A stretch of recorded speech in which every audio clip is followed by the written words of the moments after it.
Well, ladies and gentlemen, welcome to this forum as part of the OzAsia Festival.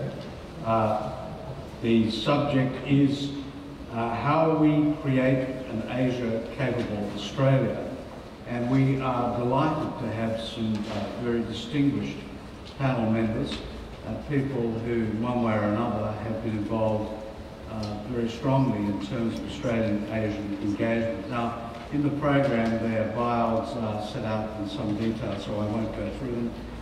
But I welcome the Honourable Senator Penny Wong, Carrillo Gantner, Hieu, Sid Myer, Martyn, Eames, and Alison Carroll.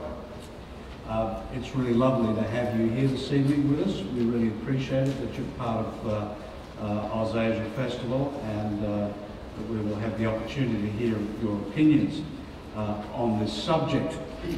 Now, I also think the context is interesting. Quite clearly, we are at the OzAsia Festival, where ideas about Australian and Asian engagement are paramount in what we're doing, and we have done this over the last 6 years, and we certainly mean to continue in ever-growing ways. And it's not just the OzAsia Festival, but I think those of you who know the Centre will know that we are quite passionate about Australian-Asian cultural engagement long term. We have a Hawke Fellowship, which is a young Chinese arts administrator coming down to us every year for the next 5 years. That's about to be reciprocated. A new scholarship fellowship in conjunction with the Australia Council will operate for Korea. That will start next year. And also we're looking at a very big cultural exchange project with Shandong, our sister province. So all of that is moving along very well. But I think, again, this place is very much committed to being a hub for that sort of exchange. The other context, I guess, is the question of the Australia in the Asian Century white paper, which is about to come out. I'm not sure exactly when, but all the rumblings are there. So it's been long awaited, but I guess it'll be with us the next couple of months, hopefully. And what it does say, just to remind you, in its terms of reference, and just a couple of lines, it says we are a decade in the Asian century. Now, is Australia ready to take advantage of the great opportunities that this transformative event will bring? Is Australia prepared for the changes here at home and in our external relations? What do we need to do better to prepare Australia? Well, they're all good questions, and in advance of respectfully in advance of the Henry report, we will broach some of those issues today. And finally, I would say the context is, we are in Adelaide, and the founder, Colonel Light, was somebody who was born in Penang, and his mother was Malaysian. So I think we're in the right place at the right time to discuss these issues. So the format will be, we will talk about various issues in and around this over the next 45 minutes, and it'll be pretty free-flowing. But after that, I will open it up to the floor for you to put questions to our panellists. And so I hope you've got your questions ready. All right, so first question then, perhaps to you, Sid Myer. Well, how do we best equip Australians with skills for the Asian century, and what are the required skills? Well, thank you, Douglas. And could I add to your right place, right time, right question, or right topic, and congratulate you on putting together this particular topic, and of course the panel to talk about it. Skills and understandings of Asia and Asia capability is a topic which is very close to my heart. And perhaps could I lead with 2 or 3 points that might go some way to answering that question. I'd like to lead with the notion of building demand for Australian skills and Australian literacy within Australia is key to building the capabilities that you're talking about.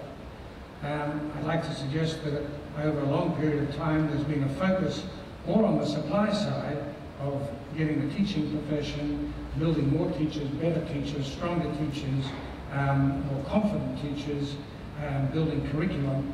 Whereas in actual fact, sitting out there are parents who need to be convinced that it's actually in their children's interests to learn Asian languages and Asian literacy, and to be empowered with the knowledge and the skills to convince their children at year 9 or 10, when they're otherwise questioning their commitment to Mandarin or Indonesian or Asian studies more generally, to have the skills to enable them to be able to, I guess, encourage their children to think of the wisdom of retaining those studies and going on with them. So building demand to me is important. It doesn't stop with parents, it also goes into the professional areas, building demand through professions, so that children and parents know that by committing to studies and building those skills at a very early level, there is a reward, there's an outcome and a future that's bright for them. So the notion of demand, I think, is my first point in beginning to think about how to build the capabilities. I suppose my second point takes me fair and square to the education system, and I can't help but make the point that building the educational capability in schools, through our primary and secondary schools, and into our universities, focusing on the development of Asian languages, but not just languages, focusing on building cultural skills, building an understanding of history. Sometimes I context it by thinking about it in the context of the Cultural Revolution, not the French Revolution, in the way in which we think about history. And then lastly, in terms of building those skills in education, we take it into the workplace and building the workplace skills, and in this context, from the boardroom to the factory floor, and all through the workplace, to provide those skills to those in that environment, in the work environment, to better enable them to engage in the opportunities in Asia, in the Asian century. But I'd like to make the point also that building those skills also enables them to better engage in the opportunities in Australia, in an increasingly diverse and multicultural Australian community. So that's perhaps 2 or 3 points that might help lead the conversation on that. It's good stuff. Thank you, Sid. Penny Wong, so how do we deliver? That's a fairly comprehensive agenda there. Which of the institutions, how do we pull that together? Well, if the question is which of the institutions we should be responsible for enabling Australia to be more more able to engage with Asia, I say it's every institution. Because it is obviously, people look to government, as they often do, to say you should do this in terms of curriculum, you should do this in terms of Asian languages, you should do this in terms of the education system, all of which might be true.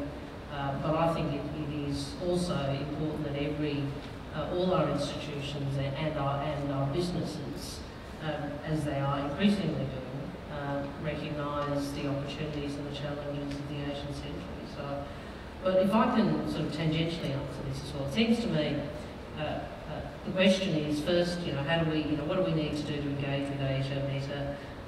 And obviously the answer lies in the area of capability. We can have a discussion about how we develop those capabilities, how we deliver them, and that's not actually too hard.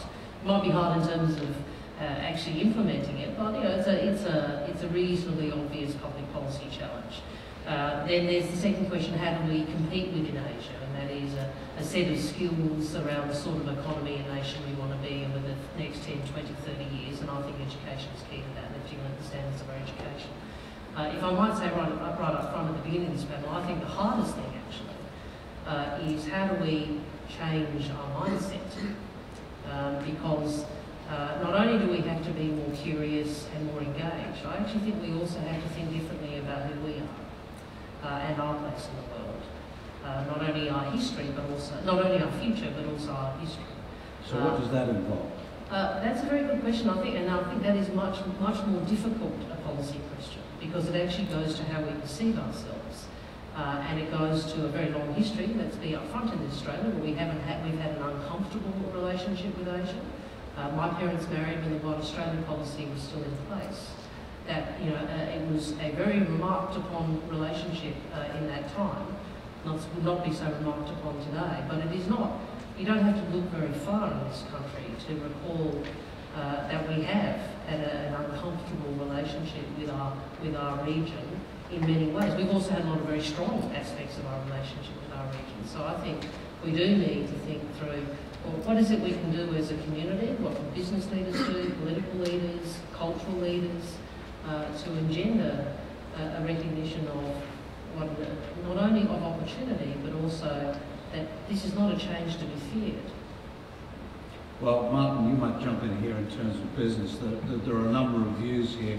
Even last week in the Fin Review, there was opposing opinions with a think tank in Sydney saying, well, English is likely to remain the lingua franca of the region for many decades ahead, so let's not invest in Asian language training. And then, of course, on the other side, there was ANZ and indeed ASialink saying, well, if we don't do this, there's going to be massive costs to it. What's an overview? Well, firstly, I'm firmly in favour of learning foreign languages, foreign from English perspective. Yet I work in an industry, oil and gas, where it is a global industry. English is the business language in the industry I work, and that's really how business is conducted. But that's only the start of it. Business is not just conducted by people in the oil and gas industry. If you want to be successful operating in any country, you will be dealing with people who are local governments, you would say, regulators, many stakeholders. And not all of those people will speak the language you're speaking, you're talking in. I think that's the first point, but that's where it starts to break down. But it's actually a lot deeper than that. Understanding what is really being said to you is not always possible by simply speaking in English. You will develop that understanding, you will get that understanding much better if you're actually able to converse in the respective language, such that you can pick out the difference in what necessarily is being said and what is being meant. And the two are often different. I think it goes deeper than that as well. I think it is about helping to understand the culture of the environment in which you're working. If you're really to be successful in Asia and your business to be successful, you really need to understand everything about the country where you're working. And that really goes from culture all the way through to the oil and gas industry in my particular case. And I think being able to speak language is a lot more than simply being able to converse. As simple as that. Thank you. Let me just bring back to education for a moment, and let's deal with that dreaded notion of quotas. Alison, would you like to jump in on that one? Yes, I'd love to. Thank you. I thought you might. I'll keep looking at you, waiting for you to turn to me, which I'm very glad to have. In the material that you've got, there's some graphs from a publication that Carrillo, Gantner and I wrote earlier this year about finding a place on the Asian stage, which it's available outside. Which is available outside. And we did a sort of 10-point plan about in the arts area, which is different from what the Minister and Martyn have been talking about and others have said in education.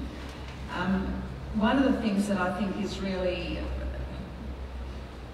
something that we have to address is the fact that within our education system, and I see that as really crucial to the way forward on this, is that we've been talking a lot, people like Carrillo and Sid and I at ASialink have been talking about this for decades, but we aren't doing it.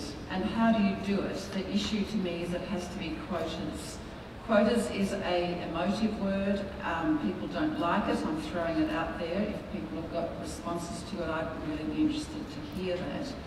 One of the things that I've looked at over these years is arts education in the tertiary sector. So teaching our artists, teaching our performers, teaching the people that are actually making the artworks that you see in a place like this.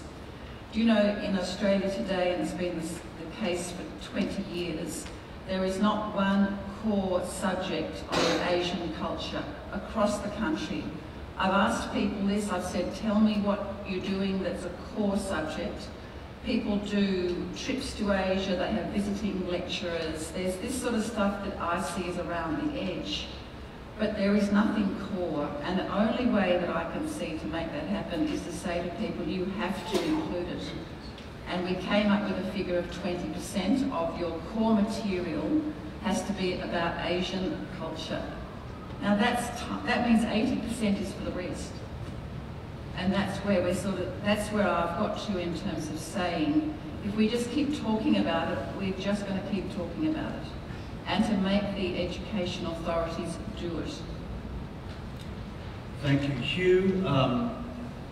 Talking about context here, language teaching is one thing, but possibly and likely to be much more productive if it's cited within a general understanding, a better understanding of Asian cultures in general, and possibly linked with Asia that is in Australia already. Well, it's often said that the language is the guardians of the culture. So in order to break into understanding the depth of each culture, I think we have to break down the language barrier by learning the language. As the previous speakers said, the language is not just for communication. It is much deeper than that. You understand the language, you understand the ethos, the mindset, and the culture is quite embedded into the way they express, the word that they use, and compare it with the language that we use. We can see the contrast between the culture, that is the way that we should approach. In Australia today, we are very lucky. We have a truly multicultural society where the people collectively speak more than 200 languages. In South Australia, every single weekend, children from the culturally diverse community go into school to learn their own language. We fund for community to study and learn 160 languages right here, taught by the native speakers. And this is a huge wealth of knowledge and experiences we can tap on. We don't have to go overseas to learn this language because they are here, they're taught here. And then if you go overseas, we can be equipped with all of these experiences and the language we learn from our own community here. And that's a very important source, and I think we shouldn't forget. Carrillo, so in all this, we've heard about business, we've heard about education, and of course there are many other areas, health, politics, you name it. So what's the value and the role of the arts and culture in all this? I think it's Henry Kissinger who said that the role of diplomacy is to build confidence between nations. And in my view, nothing does that better than culture. An exposure to the culture of another society gives you understanding. Understanding reduces fear and breeds familiarity. I use culture, Douglas, in a very broad sense, not simply the arts. In Australia, we tend to think of culture as what you do on Saturday night. In Asia, culture is a much broader concept. It takes in language, history, belief or religion, food, societal values. And that broad definition of culture, I think, would be very helpful for us to adopt. Alison wrote an interesting short article recently about Australia's fear of even the word culture. We tend to avoid it. We think it's highfalutin.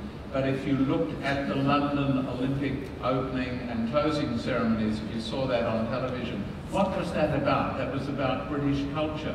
And they weren't afraid to say this is something that is at the very basis of our society and of which we're proud. And I think in Australia, going into Asia, we have so much to be proud of in terms of what we take there, and because Asian cultures are very interested in reciprocity, we have a great a huge opportunity to learn about the societies around us. Why is all of this important? Because our jobs and our national security in this country depend on it.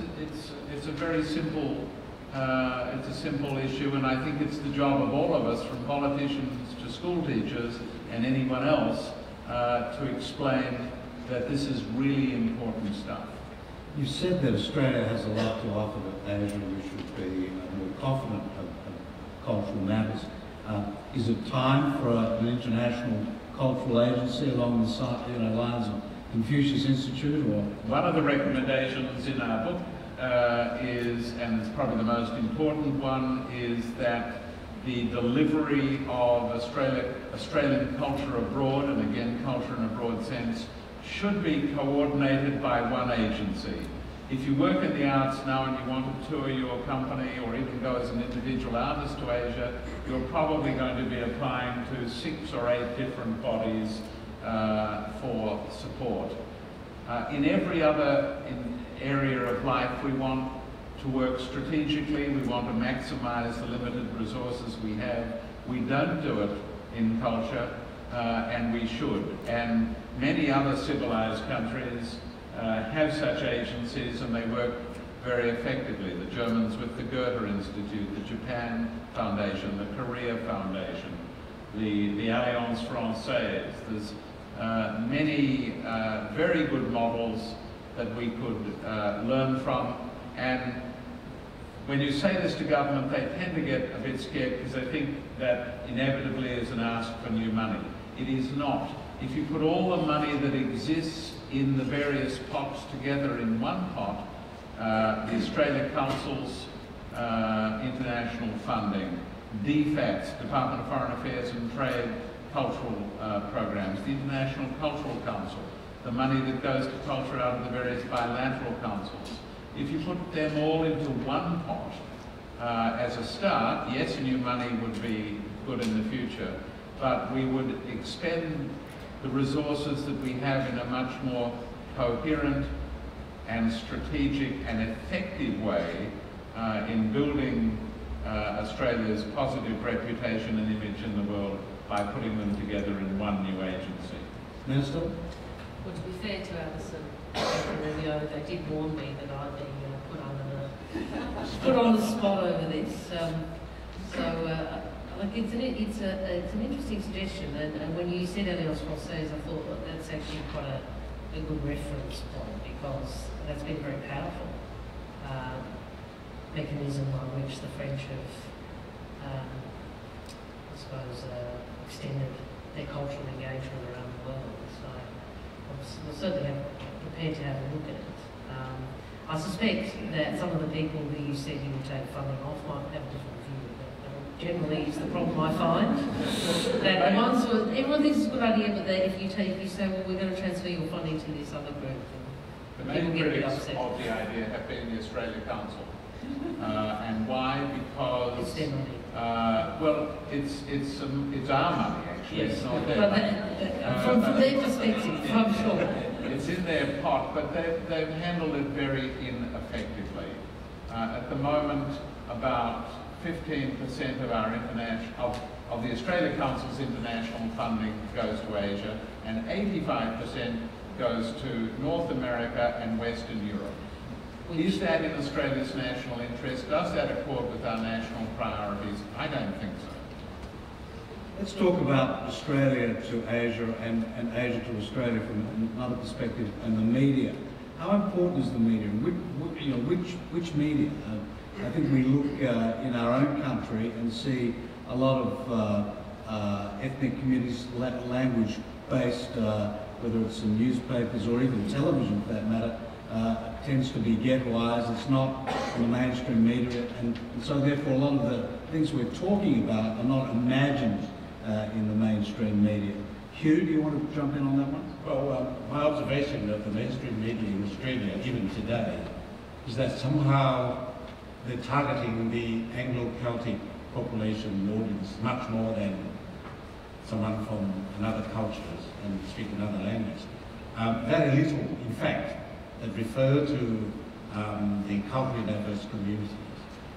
But on the other side of that is that the ethnic media, we call that the media within the culturally diverse communities is gaining strength very, very rapidly, and they're becoming a major communication tools.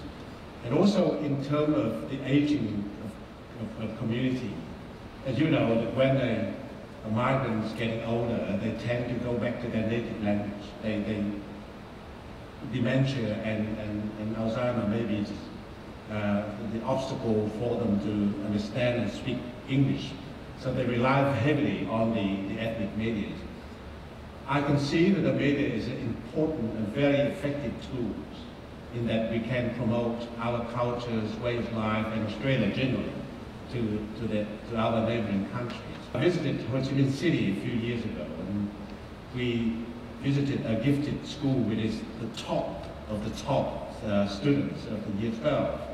And we showed them a slide, 10 slides about Australia, and asked them, can they identify what that is? And they only identified 2 out of 10, the Nicole Kidman and the Opera House.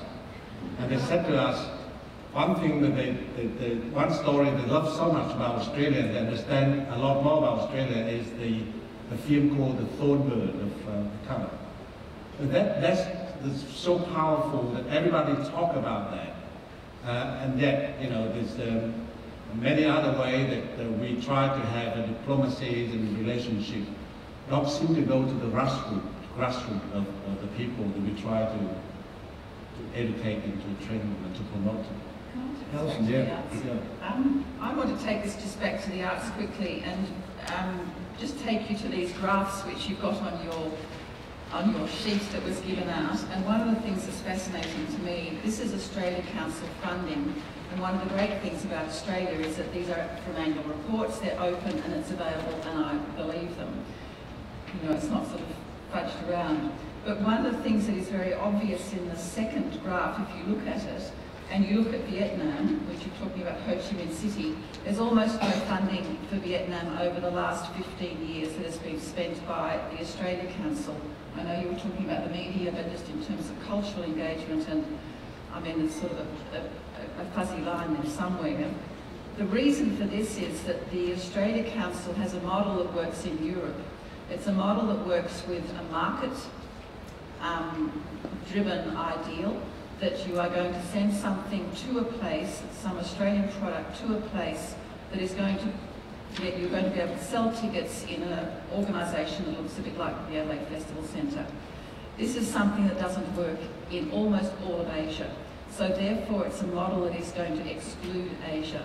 And we are still going along on that line of a market-driven export reality from the Australia Council, so that the thing that has changed with the increasing emphasis on this market is that the countries, almost all of Southeast Asia, particularly Indonesia, but also India, are not on the map. And that's, if you're looking at that graph, coming forward to the most recent funding that has come, the only 2 countries really that are figuring are Japan and Korea, and that's because they have a system that works according to this Western market-driven idea. And so that's one of the reasons why so little goes on in a place like Vietnam, and you get Nicole Kidman and the Opera House being the 2 ideas that come through. Douglas, can I just answer a little more about the media? The major Australian media organisations have, in recent years, mainly for budgetary reasons, actually reduced their direct exposure in Asia. The ABC has less correspondents based in Asia than it used to. The News and Fairfax, the print media organisations, and now Internet, have less correspondence. They're taking an increasing amount of material from syndicated sources, which frequently gives us an American perspective, which is not very helpful. Secondly, I would say that we underestimate the importance of getting Australian news on the major Asian media outlets.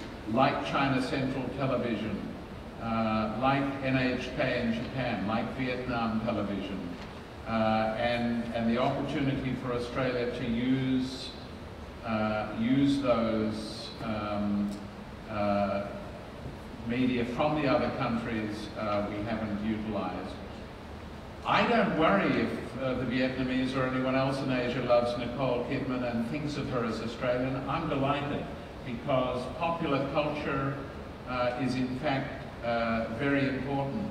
20 years ago I led a Australian cultural delegation in Vietnam, and at that time it was Sigrid Thornton, because they were showing All the Rivers Run. More people knew about Australia through that than any other mechanism. So we should be trying very hard to get our cultural product, our television programs, our films into the local media, and not just pushing it out through the Australia television that goes out through the ABC. That's useful, but it has a very limited audience. We need to be... I appeared in a Chinese television soap opera 4 years ago in 4 episodes. I had an audience of 500 million people. And now you're here. And now I'm here. But they know Nicole Kidman. But Minister, to your point about trying to know ourselves better and define ourselves, don't you think our domestic media have a very big hand in defining for us who we are at times? Would it be fair to say that, you know, some of the big commercial networks and the commercial newspapers, but also, you know, the government agencies, the ABC and SBS, but ABC largely do have a hand in that, and maybe there is a bit of an imbalance? What does the media do? It mediates information, and its role in selecting and presenting that information is enormously powerful, and whether that's domestically or internationally, the same in tourism polls. What you select as the information and how you present it will build how people perceive concepts, ideas and people.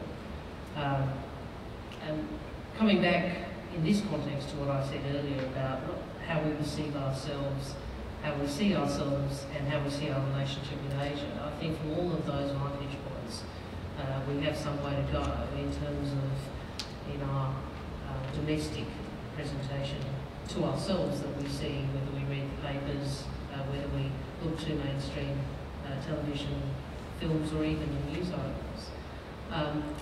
One of the anecdotes, and I'm sorry, I don't like when people sit on panels and they always talk about anecdotes because you sort of want to say it's not all about you, but I think this is a useful one.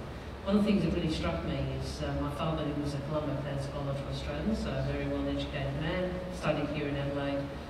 When the Pauline Hanson debate occurred all those years ago, he actually rang me and asked me if I wanted to go back home, because his perception from the media discussion of that in Malaysia was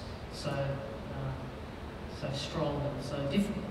And it was a very powerful reminder to me about the way in which mainstream media does have such a diplomatic effect, or non-diplomatic in this case. So no, I agree with Carrillo on 2 points. One is we should never underestimate the importance of people getting onto TV, media, etc. Through Asia, free media. Certainly when I go overseas, it's something I always try and do, because I think that's the sort of brand Australian role that you have as a minister. And I think the second thing, which is maybe added a bit of the discussion, is the importance of culture, and I agree with that. What you're doing here in OzAsia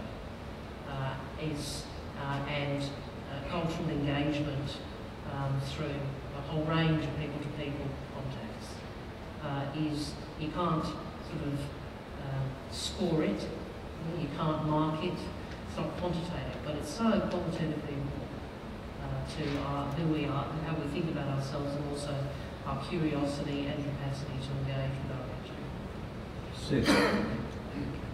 Thanks, Douglas. I want to just take us back to your first introduction, where One of the parts of your question is to identify what are the skills required to build an Australia-capable Asia, if I put it in those terms. And I'd like to venture that there are 11. This comes from work that was recently released in Sydney by a task force that was led by Mike Smith from the ANZ. And that task force, with the assistance of the BCA and the AI group and BCG, hopefully, identified 11 specific skills in the workplace that would assist in building an Asia-capable Australia, and if successfully implemented, had the capacity to add something like $275 billion to Australia's GDP over a period of 10 years. That was the hot number that was announced. The 11 skills are broken up into 6 which are for individuals, and they are that individuals need a sophisticated knowledge of Asian markets and environments. And of course that plays to the education theme starting early when we started this conversation. Secondly, extensive experience in operating in Asia, and that means actually living there and doing business within the Asian community. Long-term trusted Asian relationships, and we've heard this before, the nation of time takes a different dimension in the way in which Asians, I think about business, family relationships, and relationships more generally. The ability to adapt behaviour to Asian cultural context, and we've heard a lot about that today, the significance of Asian culture in the way in which we do business, and it's not just all about language, it's about understanding what's said and how it's said and what sits behind it, and so on. The capability to deal with government is very important through all of Asia. The relationship between government and business in Asia generally is deeper and different to what it is in other countries in Australia. And lastly, at the individual capabilities level, the usefulness of language proficiency, and we've talked enough about that here. The other 5 capabilities, or other 5 skills, if I can put it in that way, relate to organisations. And organisationally, leadership committed to Asia-focused strategy is critical. And the ANZ, I think, and Mike Smith in particular, he probably needs to be lauded as someone that's adopted that role. Santos likewise has a very active presence and is demonstrating the leadership and underneath that the training and support for.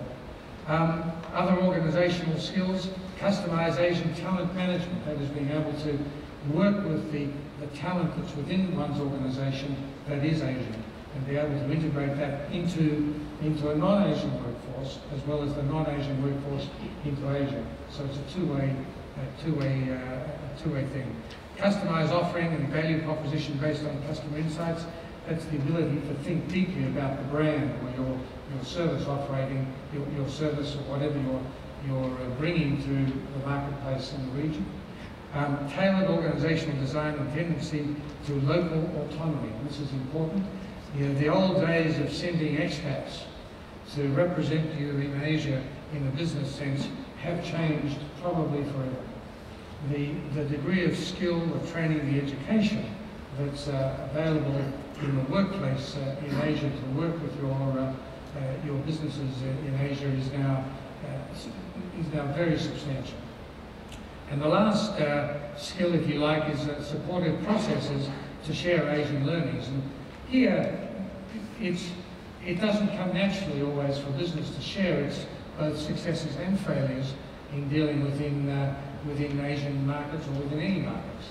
But to provide an opportunity in a way in which some of that knowledge can be shared around the business community and more broadly within the workplace in Australia, I think it provides another skill, capability that could be important. So, in thinking about what are these specific skills that Australia might need, and in this particular case, the Australian workplace might need, here's an attempt to begin to think about 11 critical skills that are relevant. That's very comprehensive. Martyn, do you want to? Yeah, maybe I can add to that. I mean, firstly, I thought that was an absolutely excellent list, and I subscribe to that very strongly. And I just emphasise a few of sort of my own experiences, I guess, and or indeed in the industry that I work. The first one is that sometimes your most successful businesses that you create in an overseas environment is actually through your own national workforce in that country. You touched on that, Sid. Our largest overseas office happens to be in Indonesia. Our business in Indonesia is run by an Indonesian lady. And it's a very Indonesian-orientated business. It certainly has some expatriates, probably 3%, so small, but it is a very Indonesian business. That would be the first point, that is really important.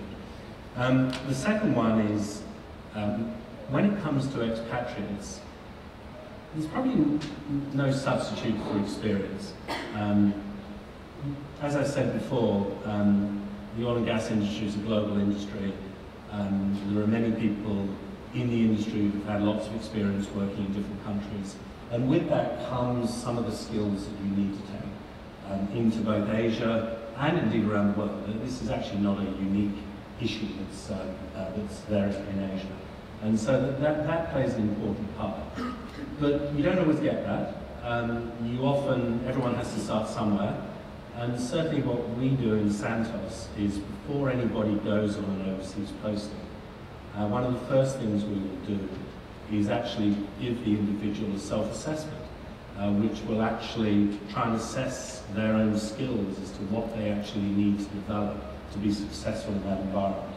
We will test things like emotional resilience, handling things in a very different way than you would do in your home country. And then you would give specific training to actually address that. And that would be coupled with some sort of knowledge, if you like, the culture, the language training as well. And we, in varying degrees, we do quite a bit of that before an individual goes overseas. And I think that's incredibly important. And that's the kind of practical piece that I think that's added to perhaps what sits there. Yeah. Let me stay with business and look at the coverage recently of large-scale, supposedly large-scale Asian investment into Australian business assets. What's the danger of a xenophobic reaction to this, and what can we do about it? And then maybe the minister. Yeah, maybe I'll start. I read a speech yesterday from Penny's colleagues, Martyn, where he actually outlined the benefits of overseas investment. And he actually pointed out in the resource industry how about 80% of the investment has come from overseas in, I think it was the last decade. And that the benefits of that was something like the tripling of the workforce in Australia working in that area. It was something like, and such that, as I think, if I remember right, 250,000 people now working in that area as a result of this investment. And I think that, it is those things that you have to bring out to actually understand the benefits. I also read another interesting article which came from Ken Henry, where, this issue is not a new issue.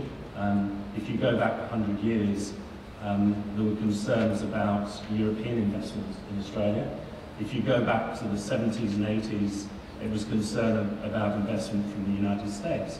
In fact, the body that is set up to review this, the FIRB, the Federal Investment Review Board, was actually set up as a response to investment from the United States of America. So this is not new. I'm not going to comment on the xenophobia. Maybe Penny wants to pick up on that. Thank you for letting me the easy bit. A few points. First, why do we have foreign investment in this country, and why have we essentially always had it? It's because our investment needs have been greater than our capacity to fund them. So if you're saying you don't want foreign investment, what you're actually saying is you want fewer jobs, less economic growth, and lower incomes for Australians. And that's been the case for not just in recent times, but for many years. So the second point is that the largest foreign investors largest sources of direct foreign investment in Australia are the United States and the United Kingdom. So I've made those two factual points because I think that context is important in terms of our discussion about foreign investment from China and from other Asian countries. I have found the debate, the discussion around Chinese investment to be deeply concerning, and I have found the language of some of our political leaders to be, or political people, politicians to be really bordering, certainly if not, certainly bordering on xenophobia. And I think it is not right for political leaders to play on people's fears in this way. We do screen foreign investment. There are certain, not all, but there are rules around screening from the Foreign Investment Review Board to which Martyn was referring, and we do that to make sure that investment of particular types is in the national interest. But I think it's very important to start with a recognition of why we have direct investment, foreign investment, and how that benefits us. And second, to keep in perspective how much is in fact coming in from China as opposed to other countries and other nations around the world. There is no doubt that some of the discussion around this, I think, has been trammeled by some of the, as I said, the more difficult aspects of our history. And you can substitute the discussion about foreign investment to a discussion which occurred 150, 100 and whatever years ago about Chinese labour in this country. Really, it's not a dissimilar. The language is different, and it obviously is much less racist, overtly racist, but it's not a dissimilar set of concerns, which is why I think it's very important that we remember the benefits, but also our opportunities for greater engagement with our region. Anyone else want to comment on that? Hieu. Douglas, I have a couple of statistics I think it's quite important to share with everybody. In 1948, 5.9% of our land owned by foreigners or invested by foreigners. In 2010, that figure is 6%. So within this many years, it increased by 0.1%. At the moment, we have a threshold of $244 million of investment before it goes into the Foreign Investment Review Board. Someone wants to reduce that to much lower. But America and New Zealand increasing the threshold from 244 million to 1.06 billion before it goes into the review of that.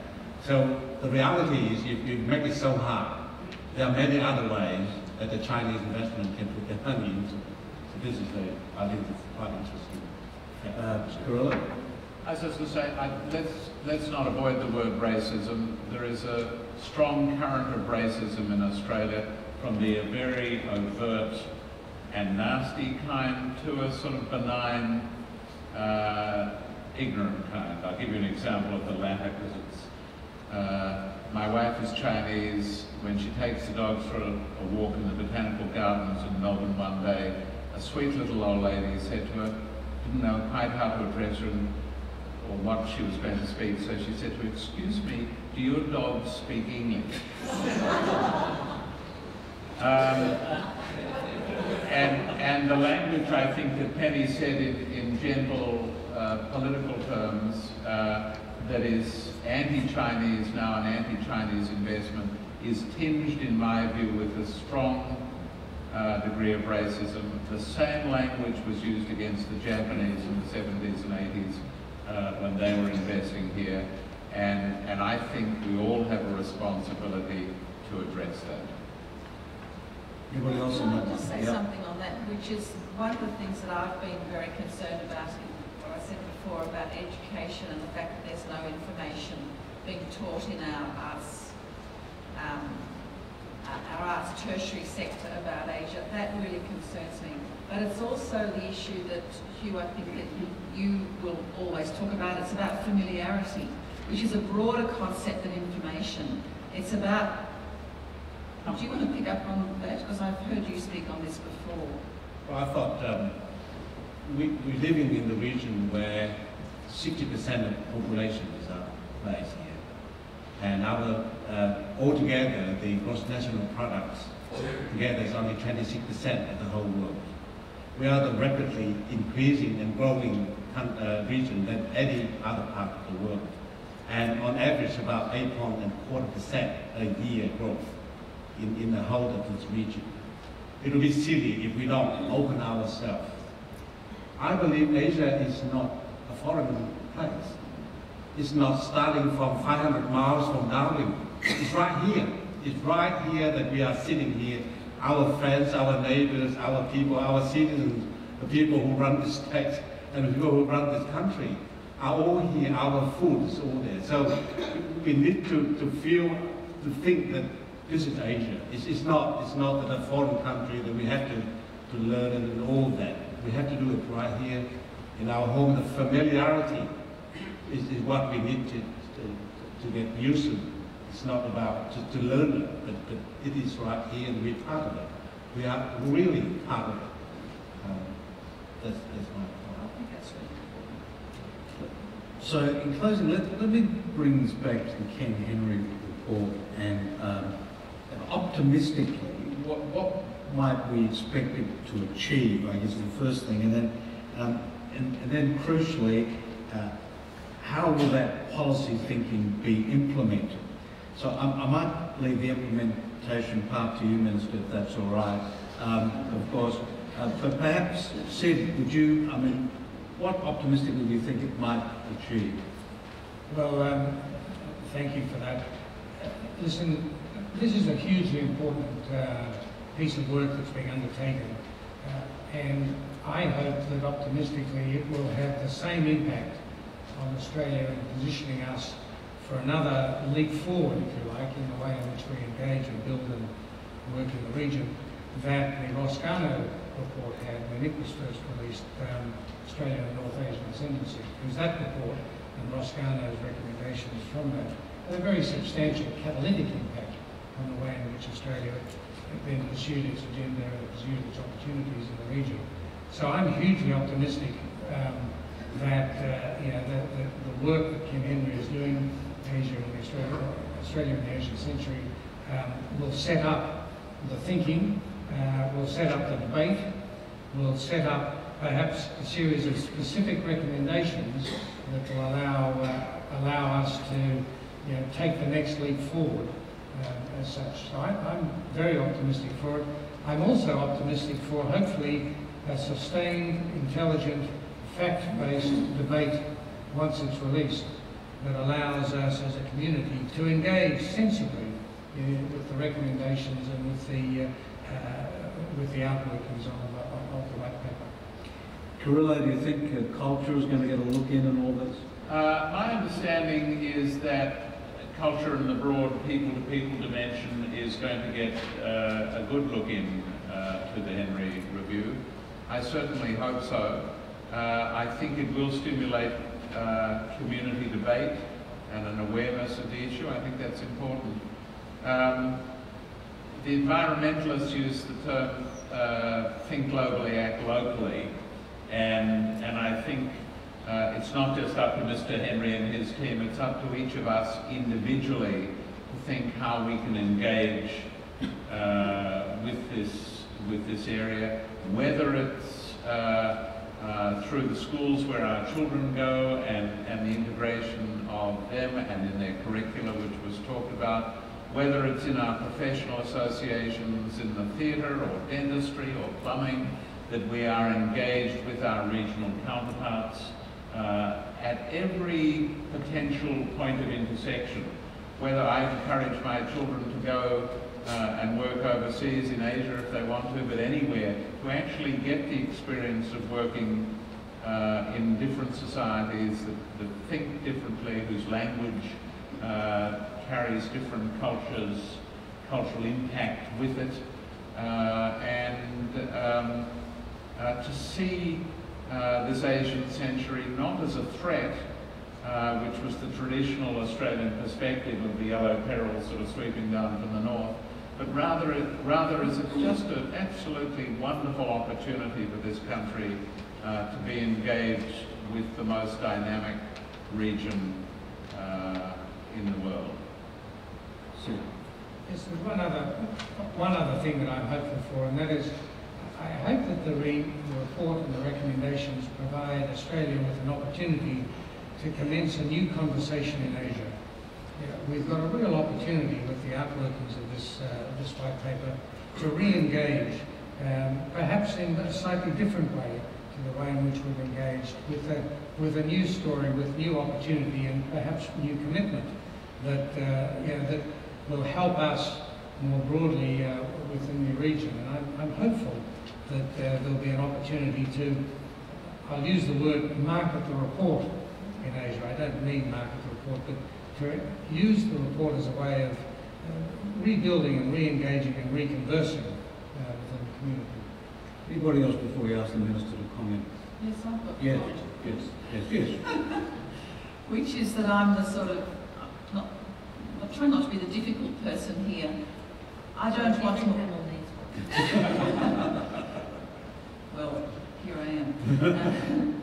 Is that I don't want just more talk. I want there to be some hard figures and some hard demands that every sector has to meet. Otherwise, because I've been watching our engagement with Asia just go down, and we're just going to talk and say it should be better, and sort of and say the various things that all of us, certainly on the panel, would agree with. But it's not going to happen, I don't think, unless there's some hard demands attached to it as well, based on figures. Minister. Well, first, I think it is in its development, and then I think, no doubt, in the discussion post its release, it is the community in a whole range of different contexts engaging with what our future should look like and what we should look like in that at the highest level. And I think that that's very important. I think that it will enable us to focus on some key domestic policy settings, as I suppose foreign policy as well. But what are one of the sort of key domestic policy priorities that we want, and we've talked about some of them today, and the general in terms of education and skills. In terms of implementation, I'd make a couple of points. I have seen it more as, obviously we have to wait and see precisely what it says, but I've seen it more as a way that governments over a number of years will be able to prioritise particular policies and particular things that need to be done, rather than a sort of blueprint of set and forget. Because that's not how governments work, and I don't think that's how nations work. There are always this sort of negotiation about how what do you want to be, what do you think are the contemporary priorities. I think I differ a little bit from Alison. I understand your frustration. No, I do understand it. It's a little bit like women on boards, isn't it? Like we talked about it for ages, and people now say, well, let's just have quotas because we keep talking about it. But I think what I hope this will reinforce for us is that at our best, and one of our greatest strengths as a society is that we are a tolerant, multicultural, diverse society. That is the best aspect, the best of what it means to be Australian, I think. And I suppose where I differ from you is in this. I don't think we can quota that. I don't think we can direct that. We have to bring people with us. And it may be that, no, it's true, it may be that there are sort of quantitative demands which are part of that. But in some ways that's a detail, because actually the big, small P political task, and that's what OzAsia is really part of, is getting Australians, not just the people here in this room, but many, many more, to understand where we can be in 10 or 20 years, and why that is enormously exciting and not frightening, but that it does involve challenge. Thank you. On that note, I think we'll open up to the floor. There's a question, well, there are a number. So we'll start with this gentleman here, and then this gentleman on the right and the lady behind him. Well, great, there's a whole bunch. It's on. I'd like to get a feel of what do we really mean when we say Asia. I think historically, in my lifetime, the main emphasis has been East and Southeast Asia. I think in the last 5 years, we've tacked on India and Sri Lanka, and in other contexts we've even gone as far as the Bosphorus. And in terms of our discussions here, where do we need to define some boundaries? Anyone want to pick that up? Geographical definition? I think most Australians accept now that that there are three main areas, what I'd call Northeast Asia, China, Japan, Korea, or the Koreas, Taiwan, Southeast Asia, which is essentially the ASEAN bloc, and what we refer to now as South Asia, which is India, Sri Lanka, Pakistan, as you say. Most of us tend to draw a sort of imaginary dotted line to the stands, you know, Kyrgyzstan and Uzbekistan, etc., and that's a bridge too far. But if you sit in London, of course, it's a London or a Berlin or a Paris perception that Asia starts at the eastern end of the Mediterranean. So that Israel and Lebanon play in the Asian Games and Australia doesn't. That's a nonsense, at least from an Australian perspective. But I'm glad you asked this question, because at various times in this discussion I wanted to say I feel a little uncomfortable with the way we keep talking about Asia, as if it was some kind of homogenous area. I mean, if you're Chinese, you would see, someone from India as being as culturally different in many ways as we might perceive, not so much me, but others might perceive someone from mainland China. Anybody else want to say? Well, yes, I think it's been helpful to draw that to attention, and the way of categorising is it's entirely possible that exactly this forum could be held in Thailand, having a discussion about how to engage in build Asian capabilities, as it could be in the Philippines, as it could be in China or India. So it's a very, very helpful point that you've made. Anybody else? Okay, next question. Thanks, Douglas. Kent Anderson from University of Adelaide. Question for Minister Wong. So we understand the Ken Henry report to be a framework for setting policy going forward. The government also currently has a policy to deliver surplus. So I'm wondering, when you use the term prioritizing, how much prioritization on delivering the framework for Asia versus how much on the prioritization for the surplus for the government? I think they're very different issues. You want the economic answer about a surplus. It's not just a surplus this year, it's a surplus, moving the budget back to surplus. It's when you have an economy going at trend and unemployment where it is, there are pretty sound economic reasons for wanting to return your budget to surplus. We also have an ageing population, so therefore our expenditure is not unlikely to be reducing in terms of health and age-related expenditure. So you want to try and get the budget in a position that is able to manage that. There is a relationship with Asia, though, and that is through the terms of trade, which is the prices of the things we sell to the world compared to the prices of things we buy from the world. And the terms of trade will step down over time. Then we've seen the peak, I think, of commodity prices, and we've seen them step down. Why is that happening? Because demand in Asia is moderating compared to supply.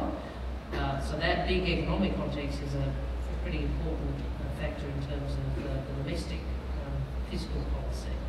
I think your question in terms of Ken Henry, they're very different things. One is, this is the budget, we're going to work out within that what we spend on, whether it's something that Ken Henry's recommending or something that Alison wants me to spend on or whatever. That's a normal process of budget prioritisation. Next question, Long. I say that the panel has been very interesting. The most important thing I perceive is that it is very one-eyed and very white-oriented. I've been here in Australia for 40-odd years, and I do a lot of trade with Asia. The most important thing I think is that the perception I have of what this panel is saying is that when you talk about engagement with Asia, you're talking from your perception, which is fine, but it's also very important in engagement that there's the other side. What is the Asians' perception of Australians? Without understanding that, without understanding that there's a shift in power, that China is now looking at Australians or the white Westerners, not as they would see them as 10 years ago. When you bring a Westerners to China or to Asia, they look as like the Lord. In many ways, they get feted and they get looked after, and everyone bows to them. In China at this moment, I was reading Flipbook yesterday about the latest news about business and trade. They're now looking at them differently. They're saying that they now look, he's from the Westerners, from American. He said that 10 years ago when he was there, it was different. Now when he goes there, he doesn't get looked after as well. So there is a shift in power. We can sit here and talk about how we perceive them, but without understanding how they perceive us, we will never be able to engage. And that's an important point that all of you must recognize, because that's all it is. But in the past, just for a joke, my brother-in-law is American. He knows everything. He tells us what to do all the time and didn't understand it. But when he goes shopping with my sister said, go away and hide, because every time you come with me, the price goes 3 times more. So please understand, engagement to happen, there must be 2 parties. We must not talk from where we come from, which we must understand where we come from, but we must also understand there's a shift at this moment. Thank you. So I think we'll take that as a comment. Does anyone want to? Yeah. Okay, Chris. I represent 2 arts organisations in South Australia as president, and I also represent a national sporting organisation. I have 3 quick comments to make, and I'll try and be quick. First point is about our engagement with Asia. We are still, as Australians, expressing views that we're scared of Asia. The previous Prime Minister, John Howard, accidentally said we should be seen as America's sheriff in Asia. That was a boneheaded comment, exacerbated by the present government agreeing that we should have American Marines rotating for a base in Darwin. What this shows is that when it comes to the crunch, we still rather be with the Americans. We don't trust ourselves in Asia. We don't trust Asia with us. And we hope when we get into a problem, one day the American 7th Fleet will turn up. That won't be the way in which I think our long-term interest is. The second point I wish to make is about the university. I've been recently seconded onto the board of the university, the Adelaide University. When I went to my first meeting, 25% of the students who go to that university are Asian. I looked around the council of 20 faces, and they were all looking like me. White Anglo-Saxon men. Even the women were white Anglo-Saxon women from the ages of 55 through to 70. The one Asian face was the staff representative elected for the non-academic staff. And I thought, if we really are serious about engaging with Asia, there should be a change in that university structure. We've got to be serious about the structures of our institutions. We're in 25%. Final comment. The issue of engagement in Asia, I will raise the issue of sport. Whatever we say about culture, that's big, but sport's even bigger. And you want to say we're the problem in Australia? We play all the wrong sports for Asia other than football. We play rugby. Other than cricket in South Asia, we don't play badminton. We don't play table tennis, which are the big sports. Most of our sports are not played big in Asia. And I just say, Camillo said about being in a show where we had a large number of audiences in China. In May of this year, Australia beat China to qualify for the Olympic Games in indoor volleyball. Guess what? Only 230 million people in China watched that live. You ask them who the Brownlow medal winner is in China, never heard. Ask them who the captain of Australia was in volleyball that beat them and put them out of the Olympics, and they'll all tell you. That's where we've got a lot of structure, and like someone said, we're not in the Asian Games. Why? 30 years ago, we didn't want to be in the Asian Games because we had a semi-racist attitude about it. Now we can't get in, they won't let us in until we start changing around and getting those things sorted out and saying we want to be not the odd man in China, we are the odd man out, we are the odd man in, not in China, sorry, in Asia. I think until we start changing those attitudes, but some of them have to start in structural adjustment within Australia. Thanks for those comments, Edward. I'll take that as a comment. Is anyone okay? Just one response. What about cricket? In South Asia, yes, but the rest of the sports in Asia are not played by Australia of any significance.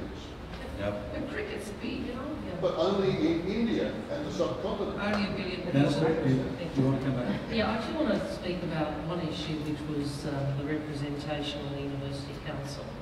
And I wanted to say, I think that I've always taken the view, whether it's on women or other sort of measures of equity, that our institutions do best when they reflect our society. And most of our a lot of our institutions don't, whether it's on in terms of the number of women or people from Asian backgrounds. Hieu used the stat that I was going to use, which was we speak over, I think the figure I had was 260 languages in Australia, and the number of Australians born overseas has obviously substantially increased over the last 20 years. And yet most of our institutions, if you look at our parliament, our courts, at our media, and anywhere, certainly many of our publicly listed Australian companies as opposed to international companies, the diversity of the Australian population is not reflected in those institutions. And it might be that they'll change in years to come, but we should actually recognise what that says to people. If we go back to how we perceive ourselves, but in the woman who spoke, I think, very powerfully before about the position, making sure we understand how we are perceived as well. What I'd say to you now is that's also about how we perceive ourselves, which is what I tried to start with. Because if we see ourselves as primarily as an outpost of America, or as if we continue to look to the United Kingdom for our reference points in our history, that's how people will perceive us. That will reinforce some of the things that you speak of. So we have a long way to go. I think, and I'm probably going to embarrass him, I think that one of the things I'm proudest of in South Australia is that we have Hieu as our Lieutenant Governor, because, and I speak about it quite a lot, because what it says about who we are. As someone who from Parliament, the same year I arrived in Australia, but I arrived by plane and you came by boat, this was a much harder journey, that we can have you be at that, in that position, says something about us, and it also says something to our community about who we are and what people from the nation of an Asian heritage can aspire to be. Can I just... Sorry. Yeah, Carrillo, that's it. The issue of sport and art or culture, sport is part of Australian culture. Don't separate it. I would include it in that broad ambit. And the notion of how Asians perceive us is another reason why we need that singular organisation whose job is to promote a positive image of Australia and Asia, because many Asians see us as either an unfenced zoo or a quarry. Thank you. I'd just like to make the point that you raised indirectly, the nation of Australia's relationship with America. It concerns me that the conversation, debate, media, and even tertiary institutions encourage us to take and make a choice about one or the other. If you do this, you can't have that. If you do that, you can't have this. I sense, my feeling is that, in fact, there's opportunity for Australia to have both, to have a deep and historic relationship with countries of the West, including America, but not only America. We've heard a lot about Britain earlier. But likewise, to have equal, deep and important relationships with countries of the East, including China, but not only China. And it concerns me that even my daughter at university is encouraged to write a paper on Australia's relationship with one or other, and the notion of both is not embraced more freely. Anybody else? Okay, any other questions? Yes.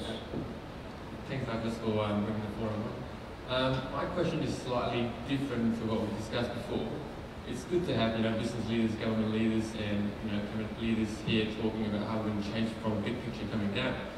And if you're looking at Asian as ourselves, we tend to stick with our own community. Once we come to Australia, obviously we find that affinity of having people, with the same colour, I suppose, same culture, same food. It's easier to stick around with them, and you feel more comfortable, you feel more home.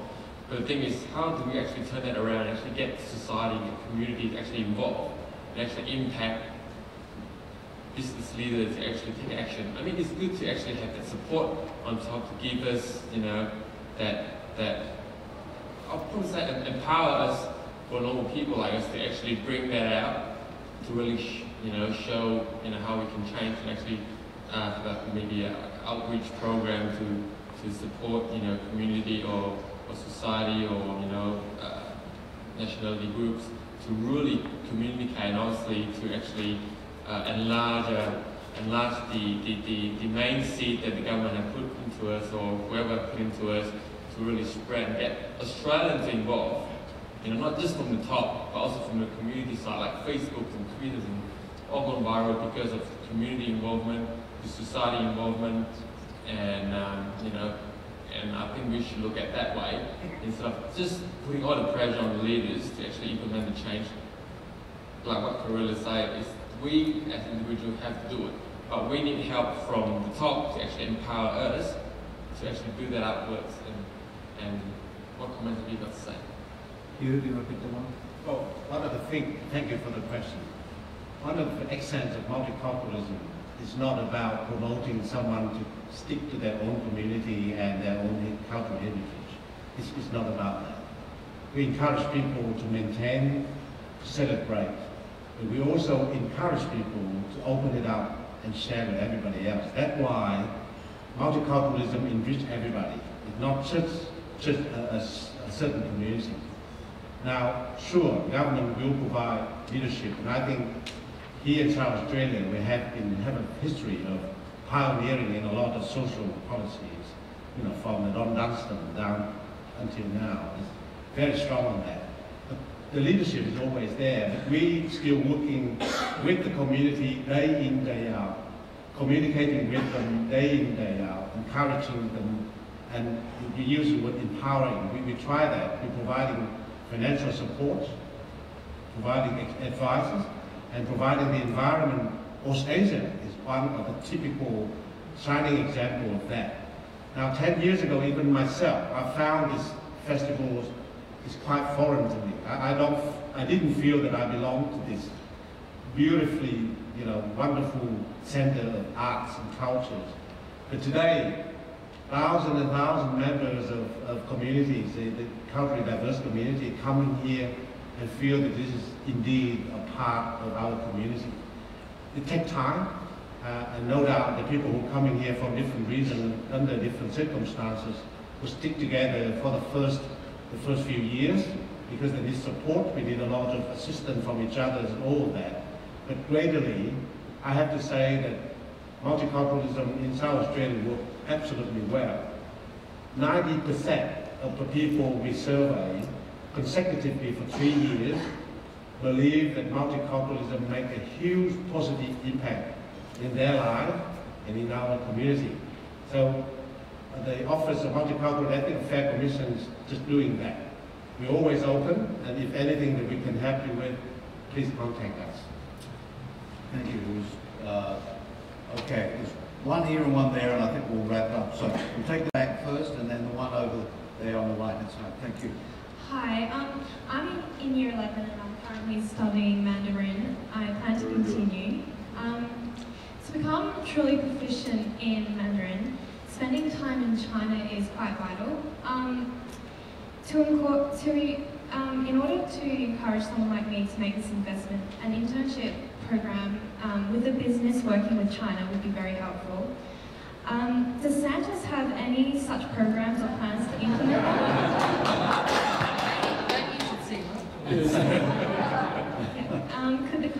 Could the panel please comment on this type of incentive to encourage young Australians to continue against considerable pressure to give up? Martyn, I think that one's for you. Well, let me start. I mean, I first of all, I think you're getting at a very good subject here, in that I think there are many ways in which students can be supported in terms of their own development. Some of that will come from the education system. I think some of it can come from business. And certainly, Santos does take on students in terms of giving them learning opportunities. Now, attending China, that's a little bit different. We don't have any office in China. So we're not, although we actually sell gas to China, we don't actually participate in any industry directly in China. So we're probably not the right place for you to come. But as I said, I think in terms of getting the experience that you're looking for in China, which will support your language studies and so on, I think that could come from industry and it could come from the education system. I think we should look at all of those. Minister. Well, I think you should, keep tapping him for it too. But I don't have all the detail here, but I know Chris Evans, the Minister, recently launched what he called an Add China initiative, which was to enable or to encourage more Australian university students to do part of their degree in China or components. So you should have a look at whether that's relevant to you. Sid? Congratulations, and congratulations for continuing with your Mandarin. The good news is I think that there are organisations in Australia that are focused precisely at you and beginning to think hard about the ways in which opportunities can open up for you once you've finished your VCE year. I'd be happy to talk to you about that at a later time. But the other point is, my question to you is, when you were thinking about this some time ago, perhaps thinking about your Mandarin studies in years 8 and 9, would it have made a difference to you if the opportunities you refer to were available to you, and would it have made a difference to your parents and your colleagues, your friends, in thinking about the future of their studies in Mandarin? Probably not to me, because I had the support from my parents and the knowledge, and so they really inspired me to keep going. But I think for a lot of other people, it would be very beneficial, because I don't think a lot of people realise the opportunities that Mandarin can give, and I think, it would be very helpful for a lot of other students who aren't even aware of this issue even, so, yeah. Thank you. Thank you. I'll just make the point to you that we're about to put in place a program. This is maybe further down the track for you, but we currently have a program, the Hawke Fellowship, that brings a young Chinese arts administrator to work with us every year over a 5-year period. We're just about to make that reciprocal, so we will take an Australian Mandarin speaker, bring them in here for a year, and then send them to a Chinese art centre for a year, and then bring them back here for a year. So it's a 3-year program. So if you're interested, spread the word. We'd be very interested in talking to you. There was one final question, then we need to wrap it up, and it was over here. Every racist will start with a proviso. I'm not a racist bird. So with the same proviso, I start my question. The fear about Chinese investment may be due to the fact, unlike the American or the US investors, which are through publicly listed companies, whereas most of the Chinese investments are through companies paying as a friend for the Chinese government. So in times of security, like energy security or food security, the publicly listed companies have very little power to turn the tap off, whereas the government-operated companies have the power to do something. That may be the fear. Can the panel comment on that, please? Yeah, sure. I suppose 2 points. The first is as a matter of policy. We screen the first dollar of every investment from a state-owned enterprise. So whereas a private entity, as you said, publicly listed company is 2.4 million, I think, is the level at which you have to invest before you screen by the Foreign Investment Review Board. We screen the first dollar of an investment from a state-owned enterprise because of national interest issues.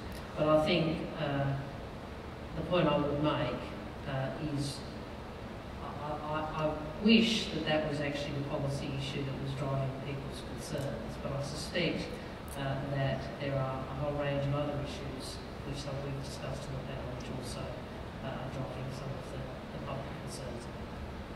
Thank you. I'm just sort of getting the line up sitting from the back, so I'd love to continue this, but will you thank our panellists, because I think they've done an outstanding.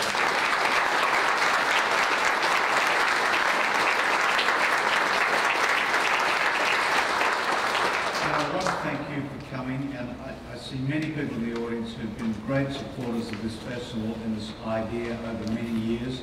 May you long support us in it. It's your festival as much as ours, and so please keep that support coming. We appreciate it.